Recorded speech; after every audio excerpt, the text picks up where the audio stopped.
Welcome back to Bready Cricket Club in the northwest of Ireland. Our sincere apologies for some technical difficulties there. Meant that we lost you for 3 or 4 overs. And we've seen 3 or 4 overs of fireworks from a young man really making his way in international cricket. Mark Adair, he's moved to 18 off just 6 deliveries. He's on strike now to Chrisen Pofu, who's come back into the attack. Andrew Leonard here bringing you these pictures. I'm joined again for the final few overs of this innings by Mark Jones. Sensational striking of the ball from Mark Adair. It's been absolutely fantastic and great to see. A young man, as you say, finding his way in international cricket, and he's pongoed a couple of big sixes already. Yeah, 2 big sixes, another delivery, 1 bounce 4.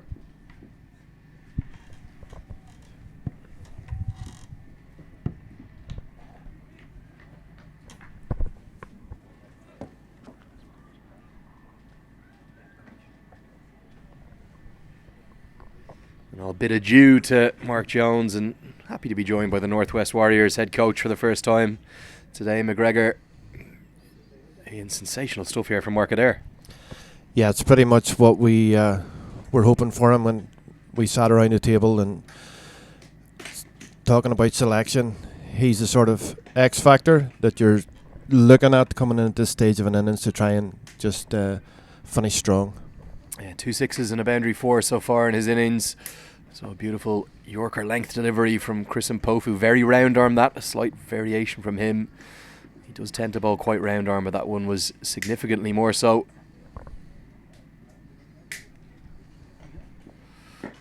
Powered down the ground again by Adair, showing off all his skills. Going to be another boundary 4. He moves to 22, and that's coming off just 8 deliveries. Again, Mark Adair has shown his vast array of power strokes that he's got. And the thing I like about Mark is that it's proper cricket shots. You know, it's not slogging. He really holds his shape well, doesn't he? Looks to hit the ball down the ground, doesn't look for the ramp or the scoop too much. Looking to power it into the offside this time, and that's straight to Sikandar Raza, just going to be a single. A little surprised to not see Raza utilised today so far. Just talking to Mark Jones earlier on commentary, and it looked at that stage when Greg Thompson and Gary Wilson were in that the slower balls were seen to be causing him a bit of difficulty. And obviously we saw with the very first ball of the game, Paul Stirling getting bowled by Shaun Williams. And when you have someone of the quality of Sikandar Raza in your team, it seems a bit of a strange decision not to at least give him 1 over. Pulled into the deep, there's a man out there, and Gary Wilson's picked him out. He was dropped earlier in the innings, he was nearly run out, but this time the Irish captain has to go. 3 runs shy of what would have been a T20 International 50 for him. A good knock nonetheless, but that's the 5th wicket for Zimbabwe. Yeah, Gary came in at a very, very difficult stage, losing Paul Stirling first up, and then he lost and there was another couple of wickets in quick succession, so he spent a fair bit of that first part of the innings looking to rebuild. And obviously now that Mark Adair has come to the crease, he too has looked to try and increase his scoring rate, but just unfortunately picked the man out at deep mid wicket.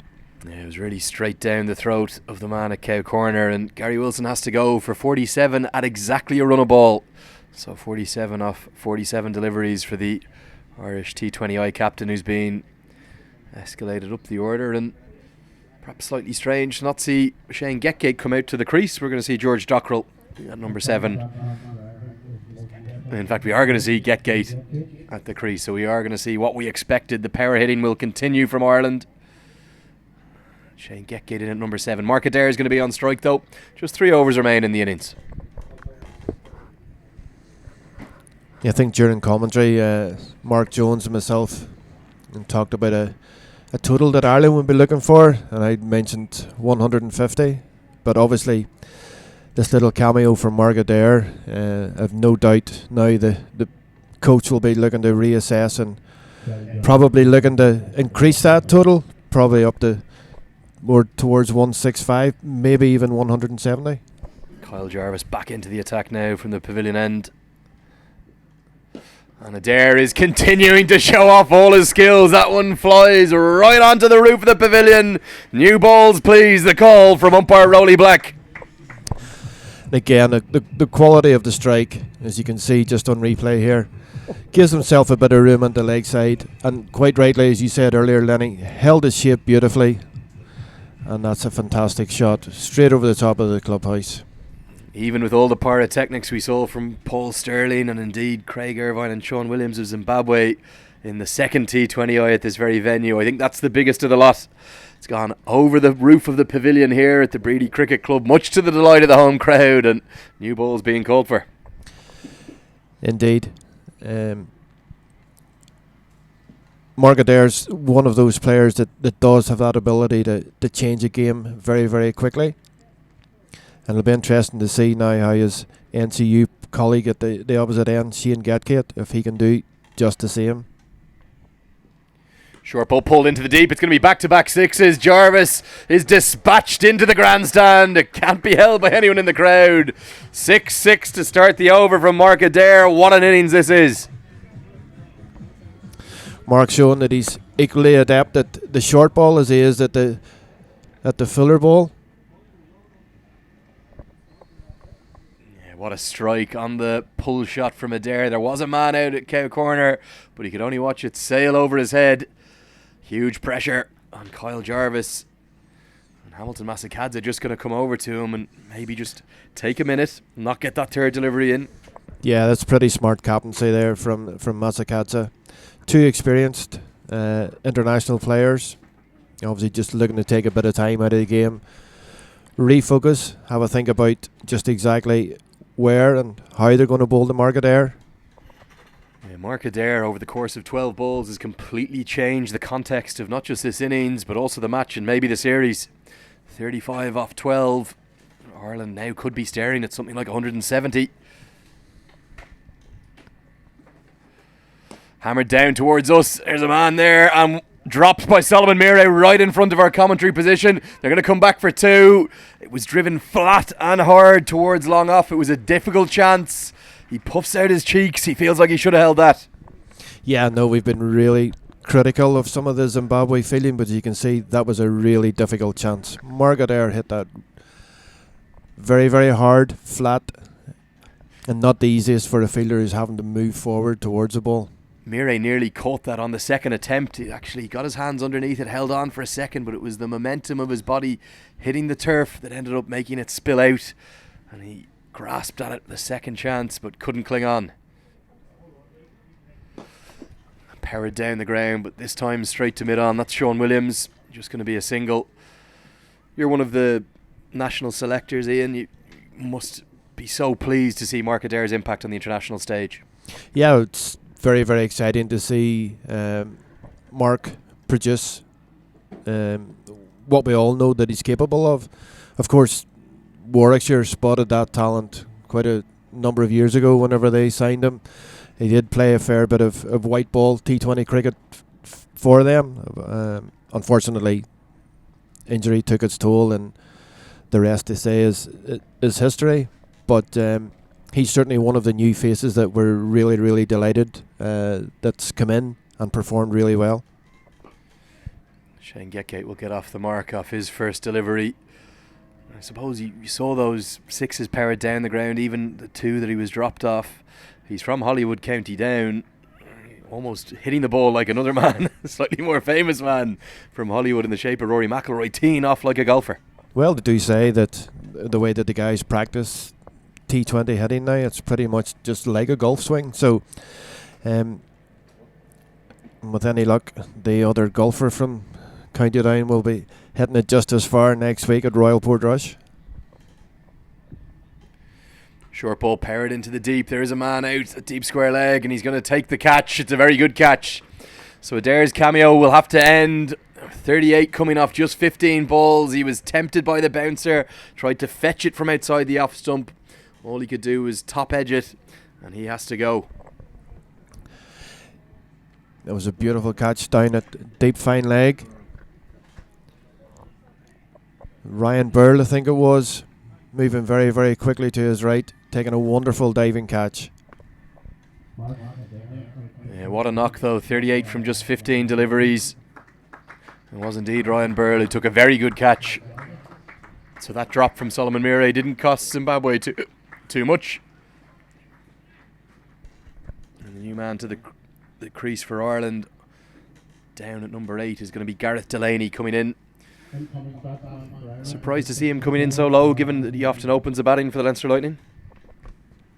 I think the way the nature of T20 and how fluid the game can be, you've got potentially 4 or 5 guys sitting up on the balcony there, all with pads on, and depending on the situation at that particular time, any one of those 5 guys could be ready to go. And as you say, Gareth obviously has been opening for the Leinster Lightning in this format of the game, but it's very exciting to see him come in, make his debut on Friday, and hopefully today will be a day where he can really make an impact.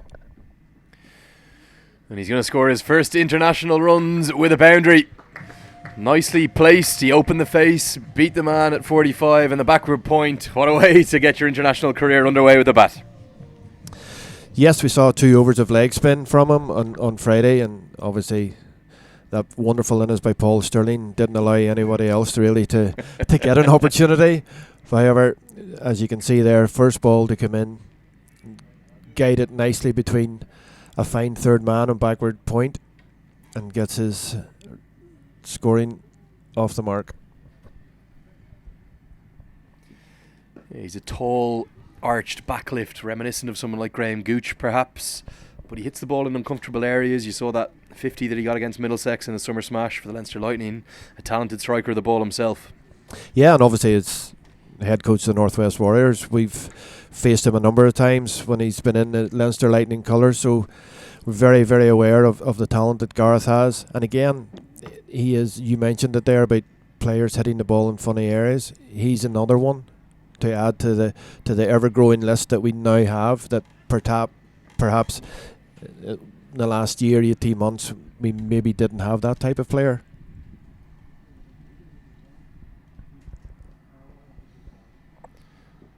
Short ball pulled into the deep. It's going to soar out towards Kyle Jarvis, who's dropped it, and it's carried all the way for 6. He jumped into the air perhaps when he didn't need to, just hurried by that pull shot from Shane Getgate, and it's going to soar all the way for 6.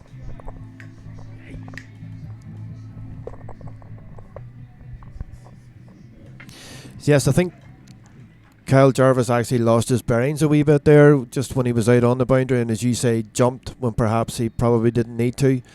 Slightly off balance, which made things very, very difficult for himself, and to make matters worse, managed to parry the ball over the ropes for a very welcome 6 to Shane Getgate. It's a very differently shaped Irish side for so long, perhaps lacking a few power hitters down the order. They keep coming. Getgate in at 7, clears the ropes. This one hit into the deep of the leg side. Gareth Delaney's going to run hard, and he's going to look for the second, but I think rightly Shane Getgate, a little bit more experience than Delaney, sends him back. Yes, as you were saying, Lenny, we have been searching for that power to come in towards the latter end of an innings, and we now look at a side that has got the likes of Greg Thompson in it, has got Mark Adair, as we've seen. You've now got 2 other guys that's out in the middle at the minute, and Shane Getgate and Gareth Delaney. You've got George Dockrell still waiting to come in. Certainly very exciting times for Ireland in this particular format. Short ball, but it was also a slower ball. Deceived Delaney, who looked for the pull shot, ended up having to pull it out of it, so it'll just be a dot. Let's take a very quick look at the Zimbabwean bowling figures. Perhaps surprising not to see Sikandar Raza used. Just the 5 bowlers used so far, Ian. Yes, as we said earlier, I think it wouldn't have done any harm to at least have had a look at 1 over of spin from Raza. Slower ball again, bowled into the pitch. We've seen this so often at the Cricket World Cup, just deceiving Delaney. It means Getgate will be on strike for the final over. Ireland move to 159 for 6, just 6 balls left. And you'd have to think that it will be Tendai Chitara to bowl the final over. And Pofu and Chitara, the standout bowlers for you so far today? Yes, I think they have. I think they've varied their pace nicely. Along with that, their length, and they haven't really allowed any of the Irish batsmen to settle.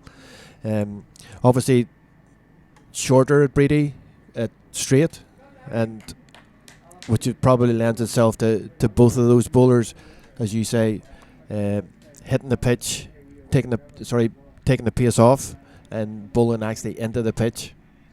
Yeah, it's of course a used wicket here as well as we look at the Irish batting card. First ball ducks for Paul Sterling and Lorcan Tucker, but a really good rebuilding effort from Gary Wilson and Greg Thompson after the dismissal of Kevin O'Brien, who went for 22. And then it was the fireworks from Adair, the final over the innings. The runs are going to continue to come because Getgates walked across his stumps, scooped that over the man at fine leg, and he's got a boundary forward to put the pressure on Chatara with 5 balls left in the innings. Yeah, it's always useful whenever you, as a batter, can get a boundary off the first ball of the over. It puts the pressure back onto the bowler straight away. A slower ball again by Chatara. Shane Getgate waiting patiently, sitting back and pulling it over that vacant backward square area. Interestingly, there hasn't been a change in the field, so fine leg remains in the circle. You'd have to think Getgate might walk across his stumps again here. He does favour the leg side. He does. Now Masakatsa again speaking to his bowler. It looks as if there is a change happening here.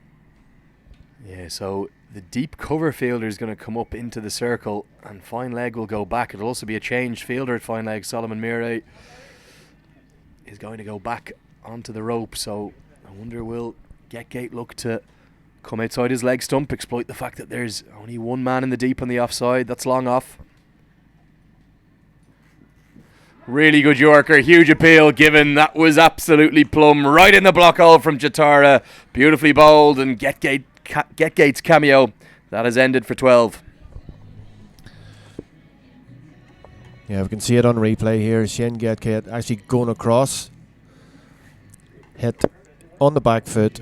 Yeah, I think that was an easy decision for umpire Roland Black to make. I don't think Rowley Black is going to get too many easier decisions than that one in his international career. Full and straight and smashing out middle, without doubt. Perhaps surprising that Getgate looked to try and go into the leg side again, given there was 4 fielders all in the deep on the leg side in the ropes. But good tactics from Zimbabwe. They've got their man, and George Dockrell will now come to the crease at number 9 for Ireland. Yeah, I'm not too sure that there have been many occasions where we have spoke about an Irish batting lineup and George Dockrell has come out to bat at number 9. Yeah, he's a much improved batsman himself, and he's really added power to his game. But all the way down at number 9 today, brought back into the starting 11 today at the expense of Tyrone Kane, perhaps the Irish brains trust of Graham Ford and Gary Wilson, the captain, just seeing the fact it was a used wicket, the same pitch that was used on Friday, that might favour the spinners. Zimbabwe, they've only used 4 overs of spin.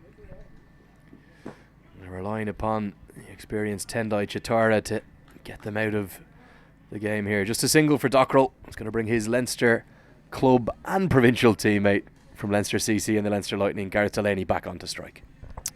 Yes, these two players will obviously be very, very familiar with each other. It's interesting, after the first ball that Chatara has bowled, his next 2 have been full and straight and perfectly executed. Such an art to hitting the block hole, isn't there, as a fast bowler? We've seen it throughout the World Cup as well. Just can't score if you get it right. Powered into the deep. We spoke about Gareth Delaney being a power hitter. He smashed that one right into the window. I think it's the dressing room window, perhaps a Zimbabwe one. What a shot that is from Gareth Delaney. A fantastic strike from Gareth there. As you can see on the replay, clears the front leg. Fast hands, and the ball sails majestically into the pavilion. I think that smashed the Zimbabwe team's dressing room window. So damage done on 2 counts by Gareth Delaney, the maximum 6. And the glass shatters here at Bready. That takes a total now to 170 for 7. And 2 balls remaining. Really good. He finds the Yorker again. Chatara throws at the stump and Dockrell is given. I'm not sure George Dockrell thought he was out. He was returning to go and face up the last delivery as the non-striker's end, but really good work from Chatara. A little bit of anger in the throw. He's found the run out. Yeah, here we go. Full and straight again. And we'll just check. That's a very good decision by umpire Roland Black, moving backwards. Yeah, particularly good decision that, because it was very tight. We don't have the benefit of the third umpire today, but we can confirm off our replays that Roland Black has got that decision absolutely right. So it will bring the local man Craig Young to the crease at number 10. Barring anything a little bit mad, he won't face a delivery, as Gareth Delaney will be on strike for the final ball. And he'll face up to Tendai Chitara. Into the block hole again. Really good bowling from Tendai Chitara. Craig Young is going to try and run two, and they're not going to get back in time. The throw coming in flat from Shaun Williams straight to Brendan Taylor. Delaney caught short. It'll be a single to his total. His maiden international innings will end with a score of 12, and Ireland will finish with 171 for 8 from their 20 overs. Ian McGregor. I think that's a very, very competitive total, Andrew. From the position that Ireland were in, from the second ball of the game, obviously having lost Paul Stirling, I thought Gary Wilson batted nicely in rebuilding. But for me, the standout innings was Mark Adair. I thought that period that Mark was at the wicket gave real momentum and probably took the total from in and around 150, 155 up to a total of 171. Yeah, it was sensational stuff as we see the two sides leave the pitch. Zimbabwe coming off. Let's take a look at the batting card as the crowd continues to build, and Bready and the ground staff get to do their work. How pleased they'll be to be sweeping a dry pitch rather than the wet one we had a couple of days ago. Gary Wilson, the Irish captain, 47 off 47. Kevin O'Brien, a nice cameo at the top, 22 off 13. But as you said, Mark Adair, the standout performer, but good stuff as well from Getgate and Delaney. Very much so. If you look at those strike rates from Greg Thompson right down to Gareth Delaney, all batters going better than a run of ball at that stage of the innings. It's very, very positive signs indeed. We'll take a look at the Zimbabwe bowling figures. Probably the pick of the bowlers. Kyle Jarvis and Tendai Chitara sharing 5 wickets between them, but really good stuff from Chris Mpofu going at just 6.5 and over, given the context of this innings, Ian. Yeah, it's fairly steady performance all the way down from the Zimbabwe bowlers. I thought Chitara, even though Gareth Delaney took him for that 6 in the last over, I thought he finished really, really strongly. But I suppose you and I have already asked a question about Sikandar Raza and the fact that he maybe didn't bowl. I think it'll be interesting to see now how Ireland go about their business in the second innings, having both Gareth Delaney and George Dockrell available options to them. Yeah, we might even see some off breaks from Paul Stirling as well, so plenty of spin options in the Ireland attack. But what that means at the halfway stage, Ireland have posted 171 for 9 from their 20 overs, and it means they'll have to defend that total to take not just the GS Holding T20 International, the third international, but the series, and they could complete a historic greenwash of all 5 completed matches. Find out if they can. We'll be back with you in about 10 minutes' time.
Good afternoon and welcome back to the Bready Cricket Club in the beautiful northwest of Ireland. We're about 10 miles south of the city of Derry here, and the sun is blazing through the skies. We've had great entertainment for the first 20 overs of this, the third and final match of the GS Holding T20 International Series. Ireland have posted 171 from their 20 overs. 47 from Gary Wilson, the Irish captain, the top scorer, but some pyrotechnics from Mark Adair was the real highlight of the innings. Andrew Leonard here, and I'm delighted to be joined again by the Northwest Warriors head coach, that's Ian McGregor. Ian, I think that might be right around par, or do you think Ireland are ahead at the moment? I would like to say that Ireland are very much ahead at this stage, Lenny, but given the surface that we saw during the first game, this is obviously the same pitch. And that first Ireland innings would indicate that it's still a very, very good surface here. So I think this initial power play is going to be crucial in dictating how the game plays out. It's going to be Craig Young, formerly of the local Bready Cricket Club. This is where he learnt his cricket with the new ball in hand. Here we go.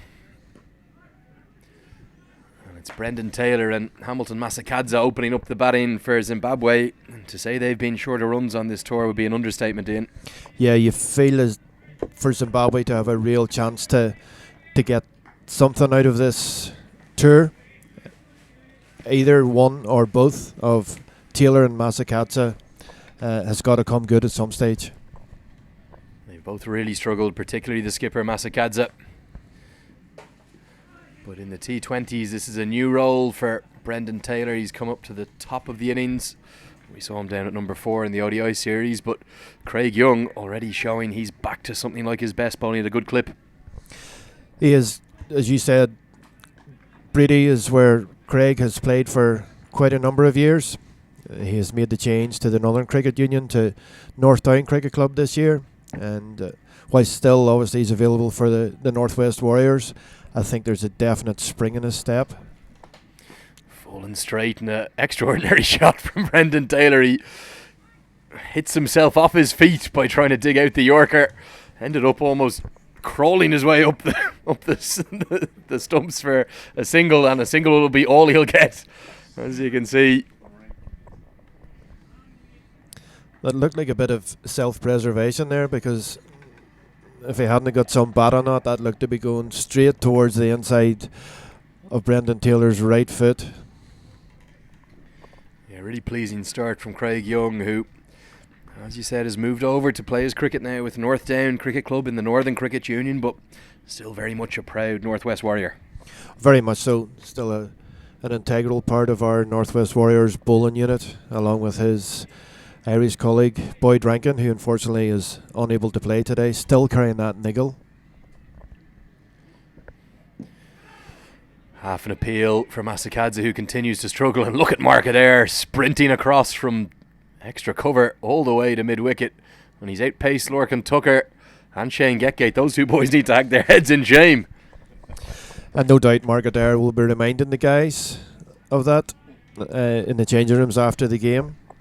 He's certainly a spring in his step after that innings where he smashed the Zimbabwean attack everywhere. It really swung the advantage Ireland's way. A leg by there, so Masakadza not off the mark. Taylor has smashed that one down the ground. It's going to soar all the way for a maximum 6. We've seen some brilliant shots today, none more so than that from Brendan Taylor. Yeah, unfortunately that was just a bit of a length ball from Craig Young. Brendan Taylor's gave himself a bit of room to the leg side, and quite similar to one of the shots that Mark Adair played, held the shape beautifully and carries over the rope for 6. Yeah, just a little bit too predictable perhaps from Young. It was on a length, Taylor swinging through the line, and that's how good this Bready pitch is. Driven through the offside this time. It's going to be back-to-back boundaries. This one all along the carpet. 12 runs off the first over. Lovely batting from Brendan Taylor. More of a conventional shot from Brendan Taylor this time. Craig Young coming in, bowls. Bit of room outside the off stump. Brendan Taylor throws his hands through the ball past Paul Stirling a point and graces the outfield for 4 runs. Yeah, we spoke about some of those big hits that we've seen, and none bigger than that one from Gareth Delaney right towards the tail end of the innings, and we've just been given that photo there by Craig Easdown, the Cricket Ireland media manager, because it's ended up, I called it as the Zimbabwe dressing room window was broken. It's actually the entrance to the bar here at the Bready Cricket Club. The dressing rooms actually are wooden doors, so it wasn't possible, but what a shot that was from Gareth Delaney, and there'll be some work for a local glassware firm at some point this week in Bready. There will indeed. Starting now from the Mason Road end, we're going to find out pretty much straight away whether there's going to be spin or not, as we see George Dockrell take the new ball. Yeah, and I suppose a little bit driven by the success that Shaun Williams had from the Mason Road end. We're going to see the left arm spin of George Dockrell back into the side today. Remember, Dockrell was left out of the ODI squad. So for the first time on this tour, Dockrell showing us what he can do with his left arm spin. And he's going to be delighted to be bowling to Hamilton Masakadze, who just can't buy a run at the moment. Yeah, it's going to be interesting to see how Masakadze goes about this. He really has struggled on this tour. We've spoken about the string of low scores he's had: 7, 5, 4, 8, 15 and 4. He just can't seem to get a run, the Zimbabwean skipper. But he's going to hammer it into the leg side, and a chance is taken. His dry run's going to continue. It was the slog sweep from Masakadze, and a really good catch from Greg Thompson in the deep. Masakadze's gone for a duck. His horrendous run of form, his horrendous tour is over. And a wicket back into the side today for George Dockrell.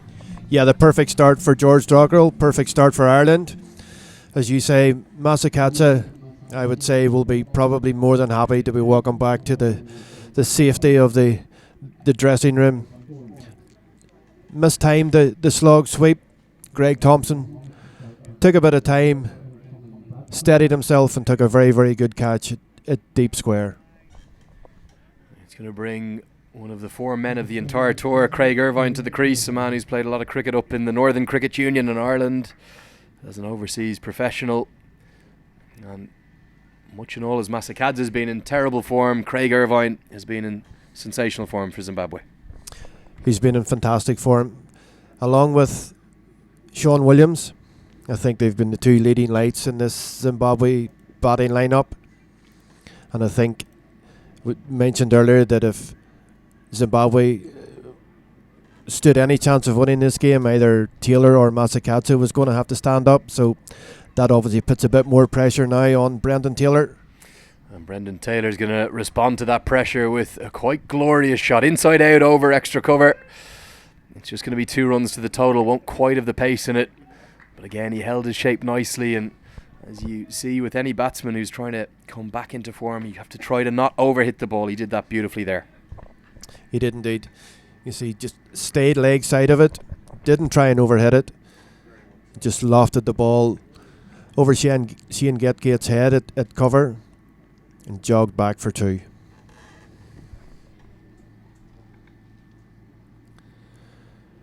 Gary Wilson and George Dockrell just having a mid-pitch conversation. They've obviously decided to keep things as they are. The field stays the same.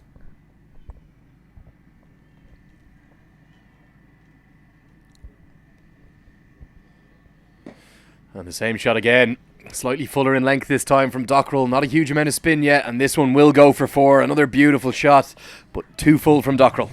Too full and perhaps a little bit too quick as well. He bowled that one a bit flatter, as you can see. Taylor's again staying leg side. Timed out probably much better than the ball before, and obviously the quick outfield, the ball raced away for 4. Slower this time through the air, the sweep shot, and a really good stop from Kevin O'Brien at short 45. It spun on him. Always have to watch that off the spinners. Can spin on the second or third bounce. Ends the second over. Zimbabwe 18 for 1.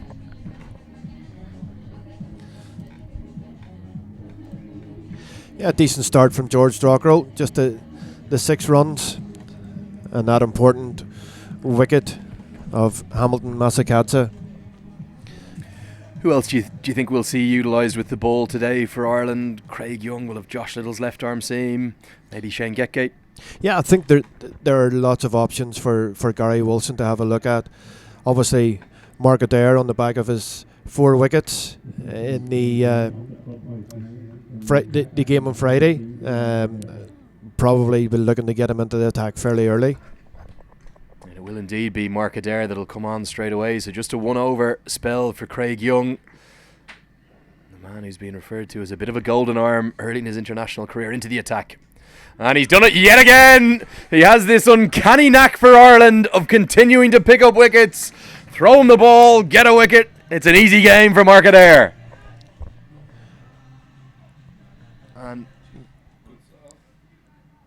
we have just an incident here. We're just going to see what's happened. It's going to be signalled as a no ball. I wonder was for that, not for the front foot, but for at least more than one man too many being outside the circle. So I think 3 men might have leaked outside the circle. Perhaps fine leg third man and deep square leg was out, and even though Craig Irvine snuck off behind, it's been given out but overturned with a no ball. We'll have a free hit. Yeah, the square leg umpire Alan Neal walked in towards the middle of the pitch there, and I think had a conversation with Gary Wilson. He was obviously a guy who made the call. And how crucial will that call be come the end of this game, Lenny? Yeah, huge moment in the match, because Craig Irvine in such brilliant form. His very first delivery he was caught behind, but it's not going to count. And I think it must have been for 3 men being outside the circle, because third man has now come up into the circle. I suspect fine leg Josh Little might have just accidentally ventured outside the 30-yard circle. And he's going to be punished. What a cruel game this is for modern bowlers. Hit away for 4 by Irvine off the free hit. Yeah, how often does that happen? Sometimes it's a drop catch, and the next ball, the ball gets hit for a boundary. This time it was a no ball for one extra fielder being outside the inner ring. And Shaun Irvine pulls a shortish delivery to deep mid-wicket. What a swing in emotions for Mark Adair and his entire Irish side. He was absolutely elated with that magic touch. But after dismissing Irvine, that was then adjudicated a no ball, he's been punished with back-to-back 4s. He's now bowled 2 legal deliveries. He's gone for 9. What a huge swing in this match. This could be absolutely crucial. You see, this time from Irvine, walks across just slightly outside off stump, whips the ball through mid-wicket. Fantastic shot. This is now going to bring about a change in the field. Slip comes out. Kevin O'Brien's now into a shortish mid-wicket. Yeah, he's really gone to where those 2 balls travelled through. So onto the defensive now, Ireland. Looks for the wide Yorker, but 2 wide. Rowley Black adjudicates. Mark Adair can't quite believe it. He's got the teapot out. He thought that was a legal delivery, but Rowley Black has said it's 2 wide. Yeah, if one thing you always learn in cricket, Lenny, no matter what the reaction is, the umpire's never going to change his mind, whether we like it or whether we don't. Troubles for Adair after what looked like the perfect start. 10 off just 2 deliveries now. Misses out that time. Irvine outside the off stump. The cut shot could only find Shane Getgate to cover. Yeah, I think this will be a good test of where Mark Adair is in terms of, can he remain calm? Can he stay focused? Can he stick to his plans? Obviously disappointing with that very first ball. He's now, again, we're seeing something that Rob Castle's starting to introduce to the bowlers, where he wants them to take control at the top of their mark. Hit into the sky. He could find the wicket. It's going towards Kevin O'Brien, who's at mid-wicket, who's dropped it. It's burst through his hands. He's gone reverse cup, and he couldn't cling on. More fortune for Craig Irvine. Mark Adair absolutely gutted. He could have had Irvine twice in this over, but Irvine survives. That was beautifully bowled by Mark Adair. Took pace off. It looked as if it come out of the back of the hand. And I'm sure he's standing watching, seeing who's underneath that, and he's thinking, that's a wicket. Yeah, I think maybe just at the last moment there is a bit of a breeze here. It might have gusted on Kevin O'Brien. He barely even got his hands on it, really. It burst through his reverse cupped effort.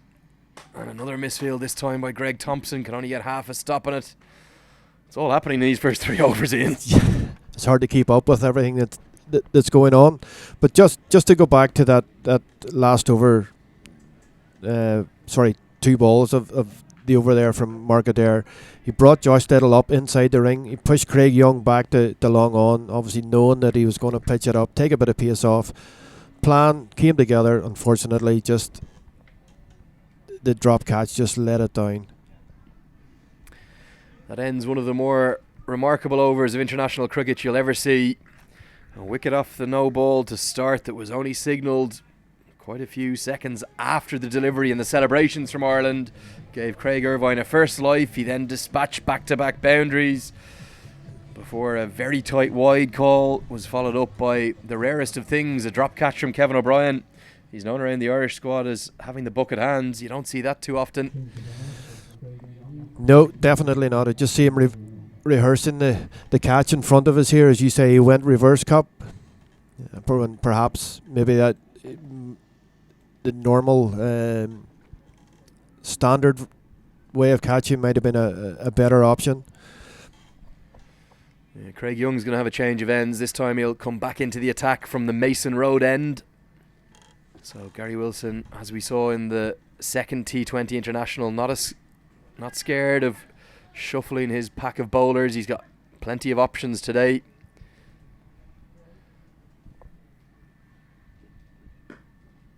Brendan Taylor looks for the cut shot, a really good stop by George Dockrell, but he can't prevent the single. So Zimbabwe off to a bit of a flyer here in this first power play. They are. Gary will be looking for Craig to come in and stem this flow of runs that's just starting to eke Zimbabwe up towards the total required. 171 Ireland scored in the first innings. Beats him outside the off stump. Really good pace from Craig Young. Irvine, who's already had 2 lives in this short innings of his, how crucial could they be, Ian? He's been one of the informed batsmen of this tour. He has, without doubt. I'm sure he's thinking himself that perhaps this is just going to be his day. It's not too often that players of that quality get 2 opportunities, so I'm sure he'll be looking to cash in. And he's going to cash in with yet another boundary, this time over the offside. Everyone on the offside is up in the circle. The 2 men in the deep mid wicket and deep backward square leg. So Irvine simply steps outside his leg stump and slashes it away for 4. Yeah, Craig Young just airing with his length there, and a player of Irvine's quality is not going to miss out there.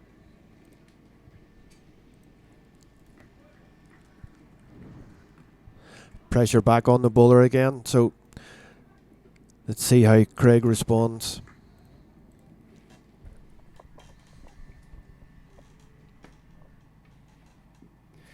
Short ball beats him through for pace. That's really quick from Craig Young. You saw the carry through to Gary Wilson there.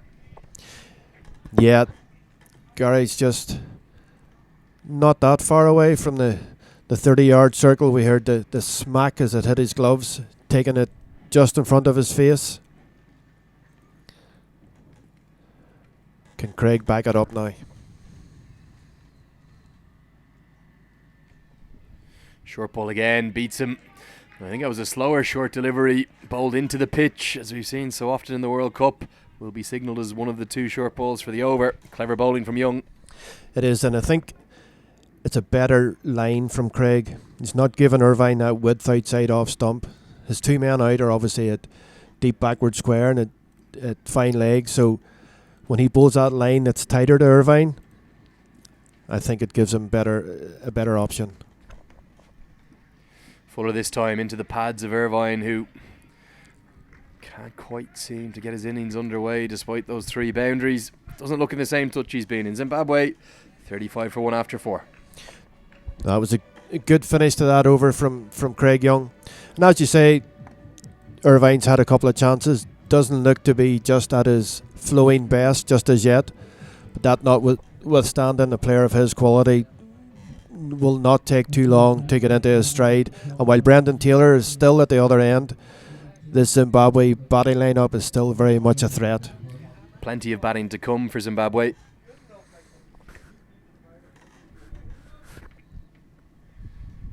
You can see the likes of, probably of Shaun Williams come in next at number 4. Sikandar Raza, who's had a topsy-turvy tour with the bat. Left-handed Ryan Burrell. Richmond Mudambani as well. So plenty of batting and plenty of power hitting as well for Zimbabwe. Yeah, Ireland just got to try and keep building pressure, and obviously the best way of building pressure in any form of the game is taking wickets. So Gary Wilson has rung the change again, as we see Josh Little now on the bowl. Yeah, 4th consecutive bowling change.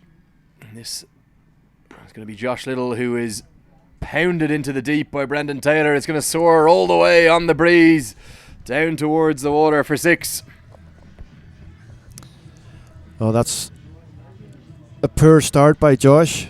Obviously, he's not learning from the length that some of the bowlers have been bowling previously. Brendan Taylor very, very quick onto that short ball.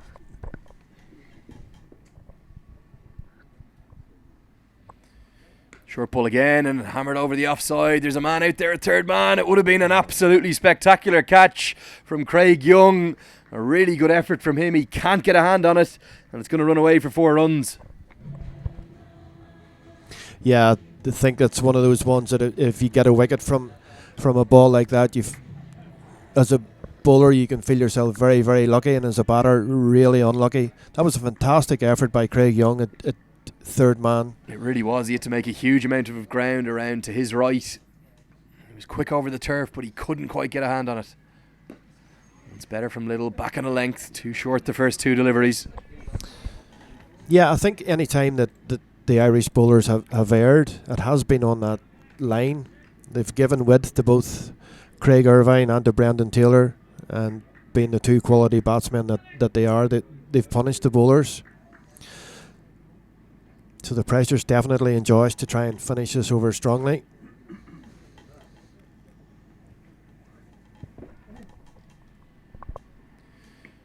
Shorter, but just back of a length. Not short enough for Taylor to be able to get underneath it, and Little responding well after those 2 boundaries off the first 2 deliveries. Do you think sometimes in T20 cricket a captain can make too many changes of bowling?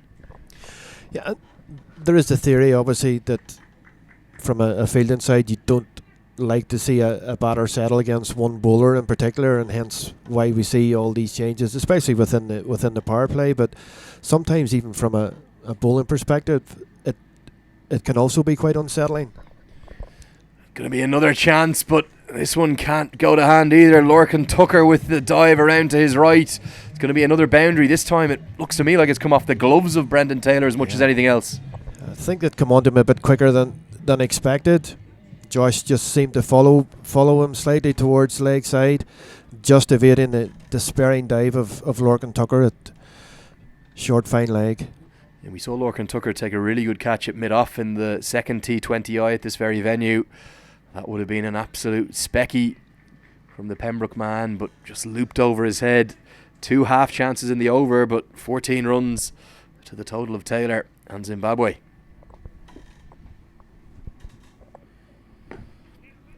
It's going to bring the 50 up off the final ball of the 5th over, going exactly 10 and over. Zimbabwe, they're going to feel like they're on top at the moment. And quite rightly so, they are on top, there's no doubt about that. And being in the position, I think we'll be looking to push on. Obviously they're going to try and get themselves ahead of the game. They've got 1 over left of the power play, so there's 1 over where there's still only 2 fielders allowed outside the inner ring.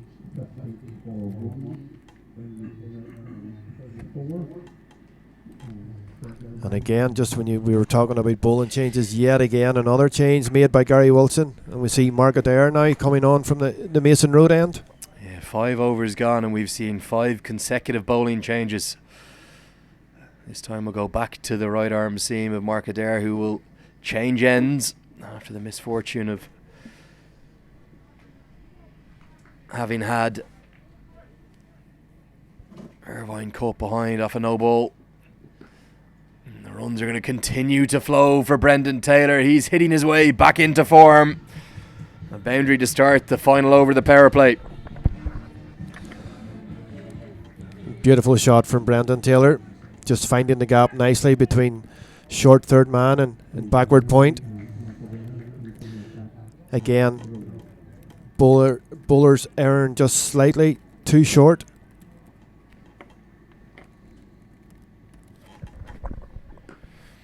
Hit into the offside this time to Paul Sterling at backward point, who makes it an easy stop. It's a glorious day here in Bready. This is the third GS Holding T20 International between these two sides. The final match of Zimbabwe's tour.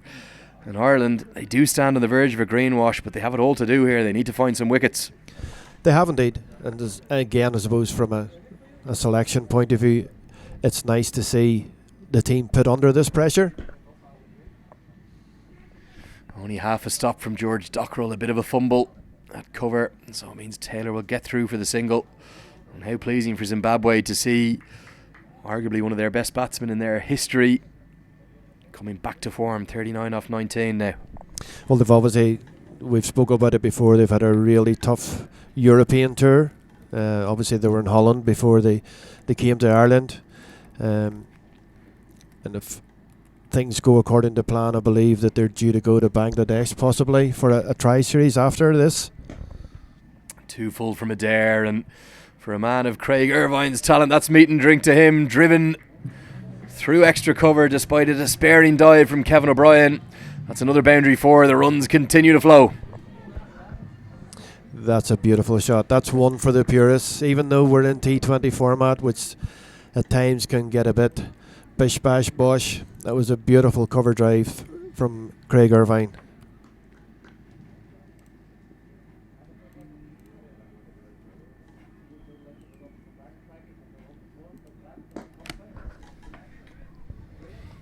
Adair does have this brilliant knack of picking up wickets, but he can also prove expensive, perhaps bowling a few too many boundary balls at times. Yeah, sometimes obviously bowlers work hard on different skills and variations that they have, and sometimes they can get into a mindset where they feel that they have to bowl variations all the time, which at times can probably work against them as much as it can work for them. Short ball this time from Adair. And a very controlled hook shot from Craig Irvine. Happy to just take the single. That's going to end the power play. Zimbabwe continue to go at exactly 10 and over. They're 60 for 1.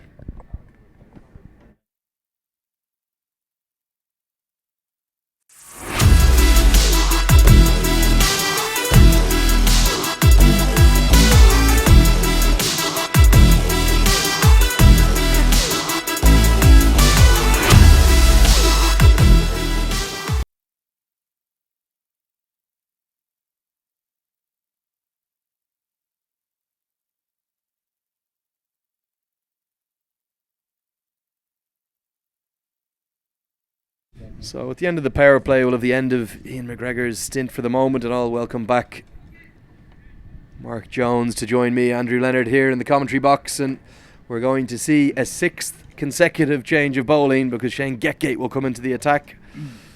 The Irish bowlers operating only in 1 over spells at the moment, Jonesy. Yeah, I think Gary's looking to try and stem the flow of runs at the moment, which seems to be coming quite comfortably at the moment. Gary's up to the stumps now for Shane Getgate, which is a little bit of a surprise. You saw it in the warm-up actually as Paul Sterling runs around to his right, gets a hand on it but can't prevent the single. Getgate was bowling an awful lot with Wilson up to the stumps practicing, trying to not allow the Zimbabwean batsman to get down the pitch. Getgate not operating at a huge amount of pace. Yeah, as you say, it's something they've worked at, and obviously something they feel is going to work, and hopefully eke out this the second Zimbabwe wicket.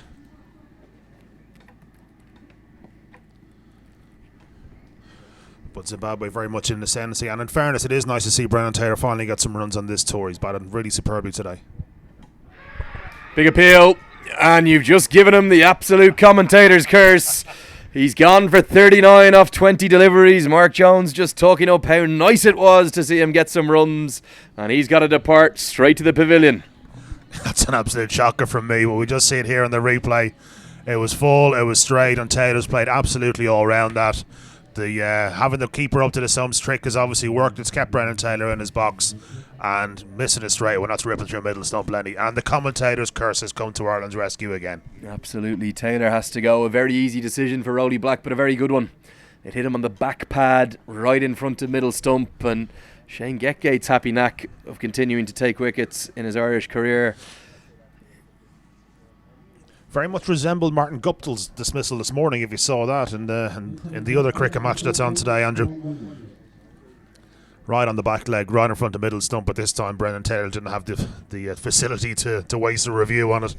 Yeah, I'm not sure the review or the Hawkeye would have saved him there, but a good cameo from a Zimbabwean wicketkeeper batsman opening the innings is going to bring the left-handed Shaun Williams to strike. And without doubt, the two in-form batsman, I think you're going to say, Andrew, there? standout batsmen of the tour for Zimbabwe so far. Yeah, very much so. These two put on a lot of runs, both together and individually. This is the partnership that Ireland need to break now if they're hope of bringing this back. Driven into the offside by Williams to get his account underway. You'd feel like, despite that second wicket, Zimbabwe's still ahead of the game at the moment. Yeah, very much so. Going and ticking along nicely at 10 runs and over. Ireland chopping and changing the bowlers at will kind of needs a little bit of desperation, but you know this move has paid off so far. So, but from a Zimbabwe point of view, pulled into the leg side, going to be work for Josh Little at fine leg, who's really quick around to his right, and despite being a left-hander, cuts off the opportunity for 2 runs, just a single. yeah, from a Zimbabwe point of view, they just need to keep it ticking along. You know, they've kind of broken the back of the run chase, needing only just 109 runs now from 13 and a half overs. Pulled into the deep. There's a fielder out at deep square, but he's going to have to watch that one sail by him because it's gone out to what's an old-fashioned cow corner for 4 more. And Getgate, like a lot of the bowlers before him, is falling into the trap of just dropping one in the middle of the wicket and going for runs. We might even see another bowling change there. And Andrew, I see Paul Sterling warming up down at a backward point. Yeah, I think with the 2 left-handers at the crease, that would be a really good option. That pull shot's brought about a change in the field. The man at fine leg will come up and the man at mid-wicket will go back. 3 men in the deep in the leg side now. Short and wide, flailed away by Shaun Williams in front of square, and George Dockrell has to make an acrobatic stop to save the boundary and save 2 runs. Very good stop there from George Dockrell in the deep. Got around to it nicely as that over comes to an end. 11 runs from it, so even though he did get the wicket first up, it was quite expensive. Yeah, just talk me through these bowling figures as we watch the acrobatic stop from Dockrell in the background. With Paul Sterling coming into the attack now, we've now seen 7 consecutive bowling changes in 7 overs. Yeah, it's a strange decision from Gary, I must say, because with the exception of Mark Adair, who's been very expensive, and obviously Josh's 1 over was very expensive. Thought George bowled well up top, and Craig bowled well, so it might be a case of maybe just giving the guys another over and trusting in them a little bit more. Sterling, one of 3 spin options for the ball, alongside the Leinster duo of Dockrell and Delaney. The ball was off breaks to the 2 left-handers, exactly what an off-spinner dreams about. Yes, very much so. If you remember on Friday, it was roughly around this time that Gareth Delaney came onto bowl in his debut game facing 2 left-handers, which probably wasn't the right decision. That's a glorious shot though, over the offside, and brilliant work from Greg Thompson in the deep. Cuts off what looked like a certain boundary, parrying the ball back in across the boundary rope and then running over the rope before picking it up and saving the 4. Did really, really well. They got around really quickly to just get a hand on that and keep that in the field of play. But again, good intent shown by... That's a class shot from Craig Irvine. It's going to soar all the way for 6. The umpire's just going to check that, but by my eyes, that's just cleared the rope. And indeed it has. It's flown for a maximum. Irvine just one step across his stumps and a simple paddle sweep for 6. Yeah, we're still waiting on the signal here for the umpires, and yeah, they have confirmed that it's a 6. So Irvine's attacking mentality continues. What power from Craig Irvine there. Flatter this time into the pads of Irvine. Just going to get through for what I'm sure will be signalled a leg by Alan Neal. It will.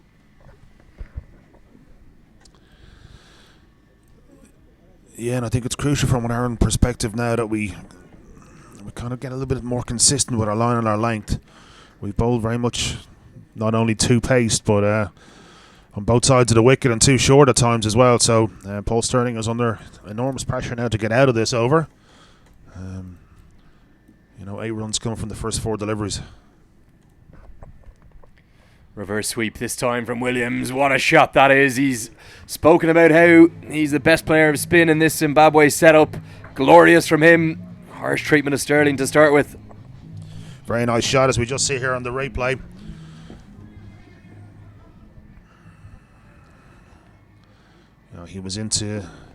He played that shot very, very nicely. He was very, very fast hands, because it looked like it wasn't that premeditated. He certainly didn't switch his hands or switch his feet around.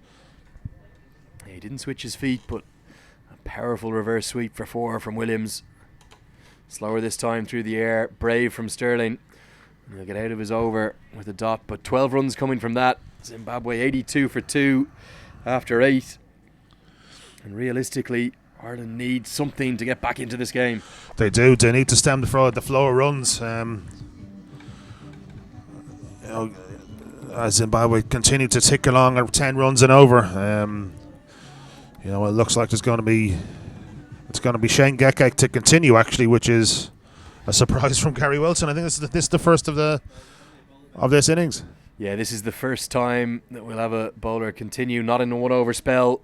So Shane Gekek will come on. We'll just have a slight break in play as Rowley Black's asking for someone's car to be moved.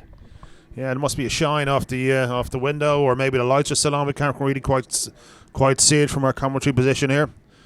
But the batsmen seem happy enough to continue, so it's going to be Shane Gekek to continue from the pavilion end.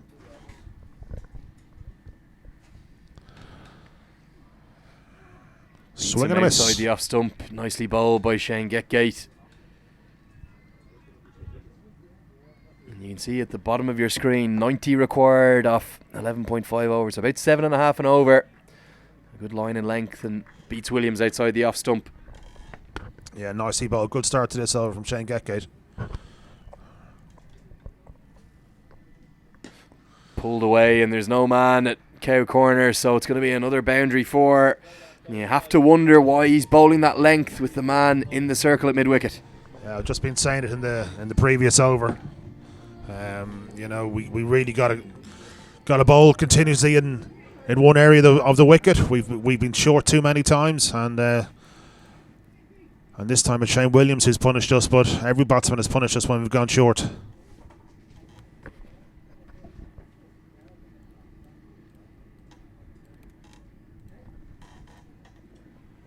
So Gekek now under pressure. 2 balls gone on the over. Fuller this time, hammered down the ground. It's going to fly all the way into the sky for 6, straight into the side screen. What a strike. 2 full this time from Gekek. Wonderful batting from this left-handed duo. Yeah, fantastic stuff from Craig Irvine. Straight back over the bowler's head for 6. Glorious shot. Potentially down the shot of the day, Andrew. Yeah, I wonder... Didn't try and overhit it. You'll have to go a long way to get past Gareth Delaney's for me that smashed into that window. He cleared his front leg, Christopher Henry Gale style, but certainly, I think, the shot of the day for Zimbabwe. That one, Irvine, who has had a life, not once but twice. He was out off his first delivery that was then adjudicated to be a no ball for too many men outside the circle, before being dropped by Kevin O'Brien just a few balls later. So Zimbabwe right on top, and they only need 7 and over at the moment. Yeah, you'd like to think they just knock it around now and win this game comfortably from here. Get seems to be under a little bit of pressure now to get out of the over. Fuller this time, driven into the offsides. George Dockrell will tidy up out there. Just too many boundary balls really from the Irish bowlers at the moment. Yeah, we're either too full or we're too short. We're not really bowling length, which I think is where we need to be on this pitch. Anything short has been dispatched and anything full has been dispatched. I have been impressed though today with the way Zimbabwe have taken to their task. They didn't feel that great, and it looked for all money like their heads were down. Slapped down the ground by Williams. Going to be 12 runs coming from that over. Not what Ireland need or want at the moment. Zimbabwe 94 for 2 after 9 overs. And this partnership just ticks away nicely. Under no real pressure now. They've broken the back of the chase, as I mentioned before. Yeah, of course, this is not the only international cricket today. There is the small matter of the ICC Cricket World Cup final going on across at Lords. I'm sure many of you viewing this are dual screening, watching maybe on your iPad at the television in the background. Looks like a thriller in store. England need 48 off 34. But with Jos Buttler at the crease, they'll surely be favourites to come out on top and make it a third consecutive home winner of the Cricket World Cup. But back here at Bready, we're going to have yet another change of bowling. The 8th change of bowling in 9 innings, and Josh Little will have a change of ends and come back into the tack from the Mason Road end. Yeah, Josh is just too short in his first spell, so hopefully he will have learned from that and will get a little bit fuller or just back of a length. As Boyd Rankin runs on the pitch looking to get the helmet, but that's a very tight bib Boyd is wearing. I don't think they have one his size, do they? Big 6'7" Breedy man. And Josh Little's going to be dispatched over the rope for 6 more. You spoke about how his length was too short in his first over. He starts with another short delivery, and that's too easy for Shaun Williams. Yeah, we'll just see it here in the replay, and he's just straight onto leg stump, onto the hip, and it's just helped away. Buffet bowling, as it will be called. Just help yourself with that one. Yeah, I suppose particularly with fine leg up in the circle, that's not the line nor length that Gary Wilson will be wanting him to bowl. No, I assume they've discussed about areas to bowl in, and I'd say it's back of a length, outside of off stump, please, Josh. Yeah, and even though that one was outside off stump, it's pulled powerfully towards the leg side, where Mark Adair makes a really good stop at mid-wicket to save at least a couple of runs. Yeah, again, just back of a length and absolutely crunched into the mid-wicket area by Williams, which has now brought in a change of the field. Kevin O'Brien comes up from third man up into the ring, and Mark Adair is dispatched out to cow corner, my favourite area. Short ball again. It will go out to cow corner. It'll just be a single. Little continuing to persist with the short stuff. Yeah, this is Josh's first game since the England match back in the start of May. Sorry, he's not. He played a few games in the Tri Series, didn't he? Yeah, but it's his first bowl in a number of weeks because of a bit of a hot spot he had in his back, a bit of a strain, and he does look a little bit rusty. To be fair, everything is very short. It's his first appearance in this series, absolutely. The left armour from Pembroke. Slower ball this time, just as well. Fine leg is back outside the circle. Just be a single. The Zimbabwean 100 brought up inside the 10th over. You can see at the bottom of your screen that required run rate seems to keep creeping down more towards a run of ball. Yeah, it's crept down to under a run, to just under 7s. As Andrew Leonard goes absolutely nuts beside me here, as he's just noticed that Jos Buttler has got out. Short ball again, top edge, and fine leg had just come up into the circle, so it's going to fly over his head and run away for 4. Josh Little's got his hands on his hips, but fine leg had come up into the circle, And that has cost Josh Little the opportunity of a wicket. Yeah, we'll just see it on the replay here. It is... I just don't understand this, to be honest, Lenny. You know, they bring the man up, and he bowls it short again, if not the shortest ball of the over, and it's flown over short fine legs head for 4. He needs to be bowling a lot fuller. He really does. With this field, he's got third man up and fine leg up. He needs to be getting the ball as full as possible. Fuller it is this time, but driven down the ground nicely by Shaun Williams. Another expensive over for Ireland. 13 runs coming from this one. At the halfway stage of the chase, Zimbabwe 107 for 2, and they're doing it comfortably. Yes, very much so. Very much so. They really are in the box seat here, and Ireland need wickets, and they need wickets fast. Craig Young coming back on now at the pavilion end. You know, Gary Wilson still does have a couple of options. He has Kelvin O'Brien, who wasn't bowled yet, and he has Gareth Delaney to come on as well. But with 2 left-handers in, it kind of negates the necessity for a leg spinner. Yeah, and perhaps that's the reason he's not going back to George Dockrell as well. The left arm spin coming into the left-handers. So he's going to go back to his fastest bowler on show with yet another bowling change. This is the 9th in 10 overs. Craig Young will come back into the attack from the pavilion end. Yeah, and it's nice to see Youngie bowling again with a bit of fire and a bit of zip. The second over he bowled certainly had a good bit of wheels about it. I was down at the third man boundary. I could hear the ball clatter into Gary Wilson's gloves, which was nice to see. Nicely played by Shaun Williams. How impressive have this pair been for Zimbabwe throughout the tour? Zimbabwe yet to win a game in Ireland. They even lost to the Irish Wolves, the A side, but these two have really been the pick of their cricketers.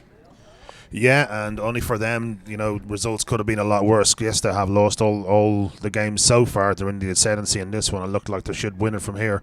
But without these two and the runs that they've contributed, it could have been an absolute disaster for Zimbabwe. As with the odd exception, no one else is really threatening the scores. One's wide outside the off stump and will be signalled wide. Ireland, they're under the cosh here, their bowlers. Yeah, classy pair, this two. Shaun Williams, 32 years of age. Craig Irvine, 33 years of age. I've been particularly impressed by Irvine. We've seen Williams do it before on the international stage, but Irvine's starting to come into the peak of his form in his Zimbabwe shirt at the moment. Yeah, he's batting beautifully. He's batted beautifully from the first ODI here. Just as we say that, commentators curse again. No, it hasn't come off a little bit of a leading edge, and I think it is... Yeah, just short of Shane Getgate at midwick. It wasn't an opportunity. He will get through for the single, but Young again hurrying the batsman with his pace. Good signs from the Breedy speedster. Yeah, he's bowled well without much luck today, in fairness to Craig. Ireland need a wicket. Just 6.5 runs and over required.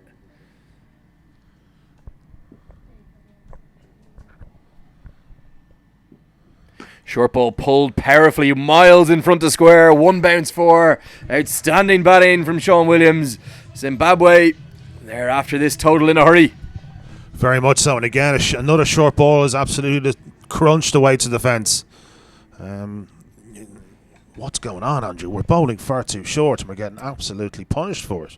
Yeah, we don't have the facility to show you the pitch maps of the bowlers, but if we brought up the Hawkeye, I'd wager that about 60 or 70% of the deliveries all in this half of the wicket. They bowled far too short, the Irish bowlers.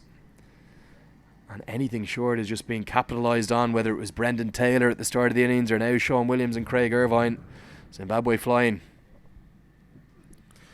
Short and wide this time, and just short of Paul Sterling got backward points. Potential run out chance, but no, they decide not to throw it. Really good stop that from Paul Sterling. It was the slower ball this time, bowled into the pitch by Craig Young, but yet another short delivery. Maybe there's a plan we're not aware of, Lenny. I can't seem to work it out anyway at this stage. Yeah, struggles for the Irish bowlers continue. 58 to win now for Zimbabwe. Back of a length this time, clipped into the leg side. Going to be plenty of time to come back for 2, despite Josh Little's gun arm from the deep.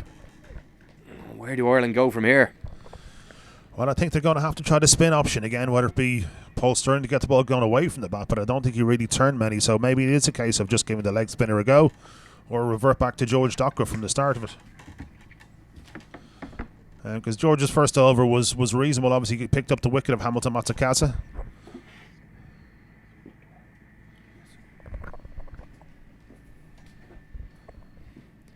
Fuller and hammered over the offside. Mid-off mark Adair is up in the circle. The runs continue to flow. Ireland look out of ideas. Zimbabwe 120 for 2 now after 11. Yeah, if we just see it on the replay here, I don't think he really got all of this, but he got enough on it to get it over the man at extra wire wide mid-off. Bit of a slower ball there from Craig Young, which didn't pay off for him. Yeah, I think that was the off-cutter from Craig Young, and it was sized up by Williams, and even though the noise out of the bat was more like the toe, it had more than enough to get over the offside infield and run away for yet another boundary. And I just noticed that the run rate is now crept under a run a ball. It's down to just under 6s. Yeah, that required run rate less than a run a ball now, and Gary Wilson will make yet another bowling change. And we're going to see the 7th bowler of the day in the shape of the leg breaks of Gareth Delaney. And we talked about the tough task, the tall task that he was given with a wet ball, bowling to 2 left-handers on his debut. He's been given yet another tough task today. Absolutely, it's not going to be easy at all, coming on to score 120 for 2 off 11 overs. As the bowling figures just creep up on the screen there, or just pop up on the screen there, as we can see, everyone has really gone the distance, with the exception of George Dockrell, whose solitary over just went for 6 runs and took that 1 wicket. But yeah, Gareth Delaney now is facing an uphill task. He's he's coming on to bowl at 2 men who are not only in fine form but are on a decent partnership as well. Zimbabwe need just 52 more runs to win from the final 9 overs. Can the leg breaks provide some magic from Gareth Delaney? First ball, a bit of an appeal. Looked to me like Irvine hit the ground. Yeah, the replay here will probably just confirm that. Goes with the reverse sweep first up, and don't think that's hit anything. Flatter cut away, but can only find Paul Sterling, who's quite fine at backward point. So 2 dots to start with from Delaney. A rarity, 2 dots in a row in the Zimbabwe innings.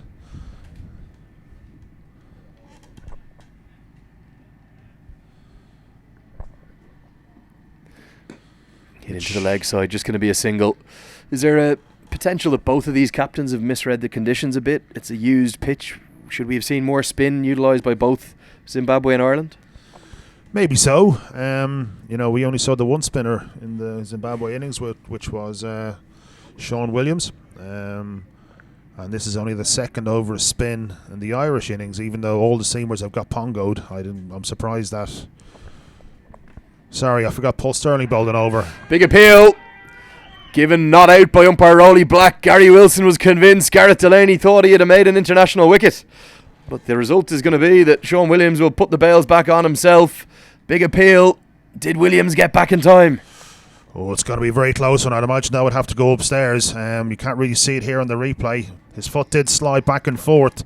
Wilson was absolutely convinced that he got his man that, but Rowley Black was unmoved. The big teapot now from the Irish captain behind the stumps. Cut away powerfully, but there's a man at deep point, so just going to be a single. Really good over this from Delaney. Just causing problems. That leg break that caused the stumping opportunity, particularly good one. A bit of drift and a bit of dip. Not a huge amount of turn yet. Not a huge amount of turn, but still, pace off the ball has obviously been key in this over so far. Just the 2 runs coming from it.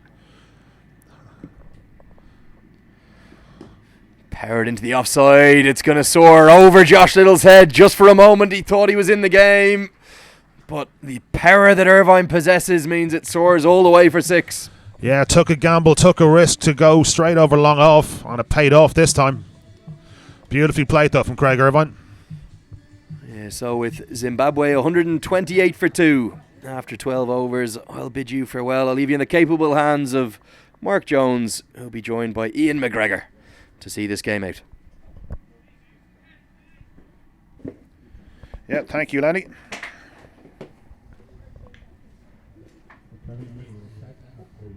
And welcome back, Ian. Thank you, Jonesy. And yet another bowling change. We see Shane Getgate. Are you surprised we haven't seen more spin, given that all the seamers have gone the distance?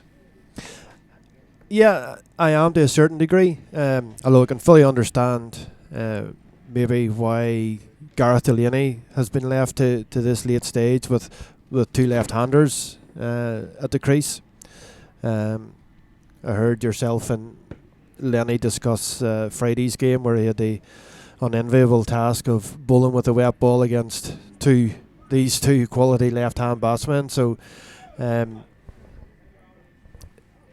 with the other options that Gary Wilson's got at his disposal, obviously you've got George Dockrell, and Paul Stirling has already bowled just to 1 over, but pace off, I think, probably would have been the way to go here.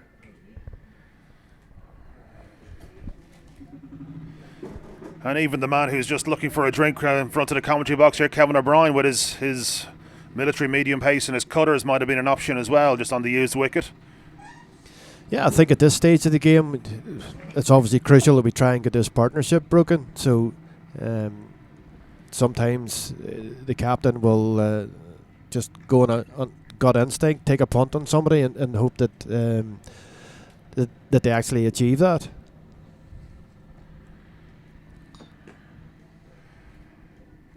Gate just going a little bit too straight there, and is that Shaun? That's Williams on strike, who's absolutely just swept that, gone down on one knee and swept it over deep square for another 4. This partnership now creeping towards 100 runs. She's fetched that one for outside off stump. Being good shot though. It was a very good shot by a batsman who's now obviously very well set, seeing the ball nicely, and is able to just to pick the gaps in this rather large Bready outfield. Yeah, very much so. That the field is widely spread now. There's singles everywhere. Shane Geke comes in for the second ball of the over. This time he goes wide and full, and that's played out to George Dockrell at deep point. I just think, in general terms, I think the seam bowling, the guys have bowled probably just too much on the short side. They seem to be predominantly cut and pulled for most of the boundaries that we've scored. As that one just played into the offside again for another easy single. Yeah, you're dead right. I was saying that to Andrew Leonard there only a few overs ago, that I think all our medium pace bowlers have been guilty of bowling far too short. Do you think we would have come into this game with a plan to bowl shorter? No, I think obviously the straight boundaries here at Bready. As Shaun Williams dispatches that one straight back over Shane Geke's head for 6 more runs. And that brings up the 100 partnership for these two. Very well played. A beautifully lofted shot by Shaun Williams. I think we discussed it earlier on in commentary about the power that these international batsmen have now. They give themselves a really good solid base. Yeah, great head, kind of great head position. Yeah, and he just eased the ball over long off for 6 runs. Geke under pressure now to get out of this over. 2 balls coming from it. 2 balls left in it even. Just the 32 runs now required from Zimbabwe. Yeah, Zimbabwe bowling woes continue. They are indeed. Zimbabwe are hurrying along to what would be a fairly comprehensive victory, and probably a much needed victory for them, coming on the back of what so far has been a very, very poor tour for them. Geke with the slower ball this time goes full, and again just knocked into the offside for a single from Williams. Brings Craig Irvine on strike, who's on 49 not out. Irvine's been in imperious form in this tour. Did you get to play against him at all when you played in the NCU? Did you ever come across him? No, obviously he was involved with the Knights whenever the interprovincials were brought back in its current guise, and one game in particular, I remember that we played at Stormont. He scored an absolutely fantastic 100 against us. He was a standout batsman on show by a long shot. As he just works that one into the leg side for a single to bring up his 50. He obviously likes it here in Bready as well, Ian. That's in his 3 innings here. He's got 100 in the first one and a 50 here today. So a great return for Craig Irvine in Bready Cricket Club. Yeah, fantastic innings, only coming off the 33 deliveries. And I suppose you do have to wonder, had one of the Irish fielders not strayed outside the inner circle, that first ball of Mark Adair's, how different the position in the game might be currently. Very much of what could have been all right. And then obviously he was dropped a few balls later by Kevin O'Brien. Very unusual for Kevin to drop the ball at all. He's got great hands and has held some great catches during his career for Ireland. As we see yet another change of bowling as George Dockrell comes on. Gareth Lane just given the 1 over that time. A little harsh maybe. I thought it was a good over with a very nicely played shot at the end of it, over long off for 6. Yeah, I thought he constructed his over quite nicely, and obviously the Zimbabwe batsmen knew that they were under a little bit of pressure in that over, and as often as not happens, it's the very last ball of the over is the one that goes for the boundary.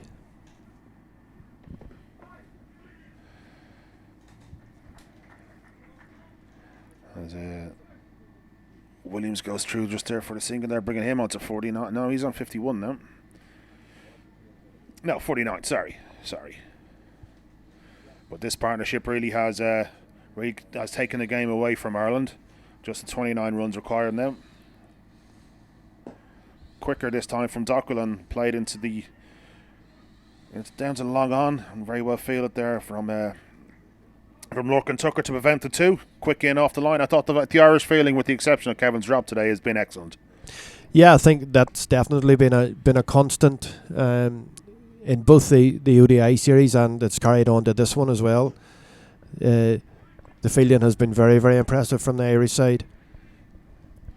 And we've even got to the stage now where I know they don't need to look for 2, but they didn't even bother looking for 2 that time. They just are happy to take the 1. They're such as the nature of the Irish ground fielding, which has been very good all through this Zimbabwe series. Yeah, and that was Mark Adair out there at deep mid wicket, obviously one of the hotspot areas here in T20 cricket. You look to try and put your best, your most athletic fielders in key areas that you think that the ball's going to come to. So is that where you would have failed for back in your day? No. First or second slip, that was me. Dockrell straying onto leg stump here, but again a great piece of fielding to prevent the boundary 4. Great half stop. But that brings up Shaun Williams' half century. Very well played again.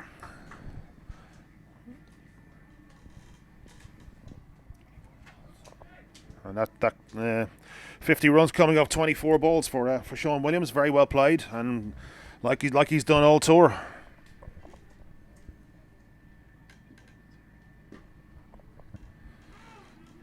Dockrell goes wider this time, and it is Craig Young putting in the diving stop there.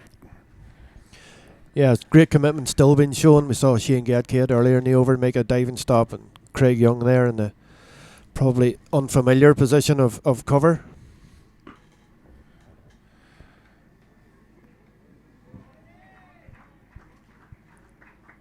And that one's just been absolutely pongo to the deep square boundary for 4 runs, so yet another expensive over for Ireland. Yeah, these 2 batsmen are carrying Zimbabwe on to what looks like a most likely victory for them. And if you are paying attention to that other cricket match, apparently England need 23 runs off 11 balls with 3 wickets remaining.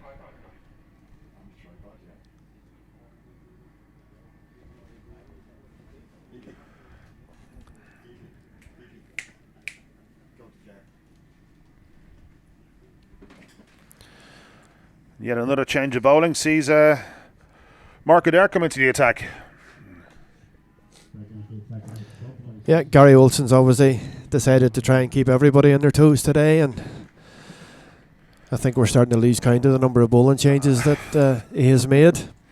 I think it's 13. I do believe Gatcade bowled back-to-back overs and no one else has. Well, disappointingly for him and I suppose, all Irish supporters is that these changes unfortunately aren't bringing any wickets.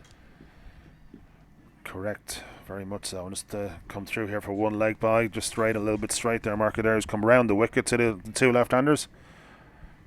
Yeah, that's something that we've seen Mark do quite often whenever we play interprovincial cricket. He seems to bowl one or two overs over the wicket, especially the left-handers, and then seems to come round the wicket, tries to change the angle.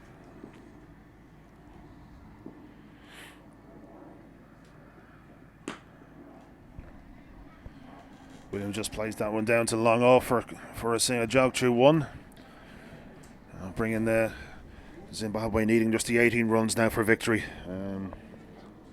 Been a disappointing performance today from Ireland, I thought.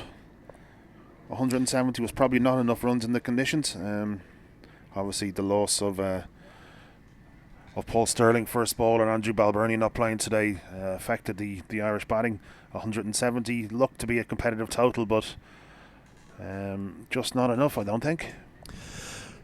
No, when you consider the first ball of the Irish innings, losing Paul Sterling, I think from a selection point of view and sitting on selection, when you've got probably your two most potent batsmen having not contributed, to still be able to make a total of 171 is very, very pleasing.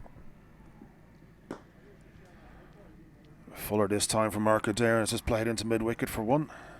However, I suppose the flip side of that is that the bowling today has been disappointing, and there have been one or two small things that obviously may have changed the outcome slightly.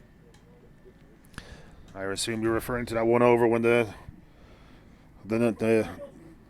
three men outside the only three in the circle on the drop catch. This format, things can change very, very quickly, both for and against you, and it's on small matters like that where one of the fielders perhaps just switches off. It's not paying attention. There's maybe it was a bowler thinking about that they're coming on to bowl the next over. So sometimes that happens, but small as it may seem, the outcome, as we can see here now with Irvine sitting on 54 not out off 39 balls, is quite huge. Yeah, it's a game of small margins at times, all right. It's been a decent over this so far from Adair. As I say that, he bowls slow, short